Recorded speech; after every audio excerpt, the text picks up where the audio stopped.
இன்னைக்கு மஞ்சள் பூசணிக்காய் அல்வா எப்படி செய்யறதுன்னு பார்க்கலாம். அதுக்கு நான் ஒரு சின்ன பூசணிக்காயில் ஒரு அரை பூசணிக்காய் எடுத்திருக்கேன்.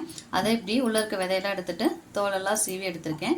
இதை இப்போ நம்ம காய் சீச்சரை வச்சு நல்லா சீவி எடுத்துக்கலாம். சீச்சு எடுத்தாச்சு.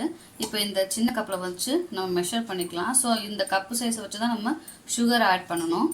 ஸோ அதனால் என்ன எடுத்துக்கிறேன்னா, இந்த கப்புக்கு ஒரு கப்பு நம்ம துருவின பூசணிக்காய் இருக்குது. அப்போ இந்த எந்த கப்பில் எடுக்கிறோமோ அந்த கப்பு அளவில் பாதி கப்புக்கு ஜீனி சேர்த்துக்கணும் நம்ம. ஸோ இப்போ இதில் ஒரு கப்பு பம்கினோட அந்த துருவின இது இருக்குது. ஸோ இப்போ இதை தனியாக வச்சுக்கலாம். இதில் அரை கப்பு ஜீனி எடுத்துக்கலாம். இப்போ அந்த கப்பில் அரை கப் சுகர் எடுத்து வச்சுட்டோம். இப்போ நம்ம அடுப்பு வச்சு நெய் ஊற்றிக்கலாம். ஒரு 3 ஸ்பூன் நெய் ஊற்றிக்கலாம். நெய் உருகுனதும் நம்ம முந்திரியை இதிலே வறுத்து எடுத்துக்கலாம். நல்லா வறுப்பட்டாச்சு. இப்போ இது முந்திரி எடுத்து தனியாக ஒரு பிளேட்டில் வச்சுக்கலாம்.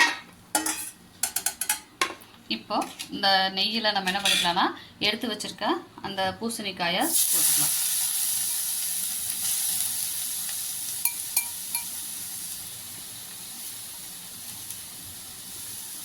போட்டுட்டு இதை நம்ம வணக்கி விட்டுக்கிட்டே இருக்கலாம்.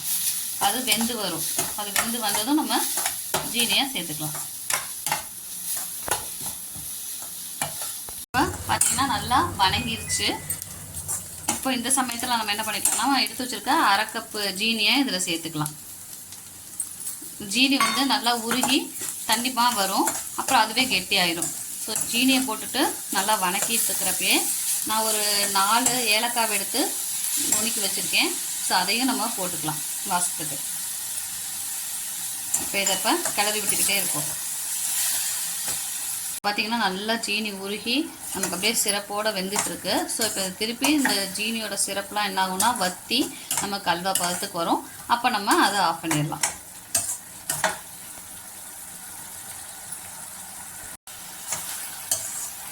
இப்போ அப்படியே நிறைய சுகர் சிரப் இருந்தது, அப்படியே வற்றிக்கிட்டே வருது.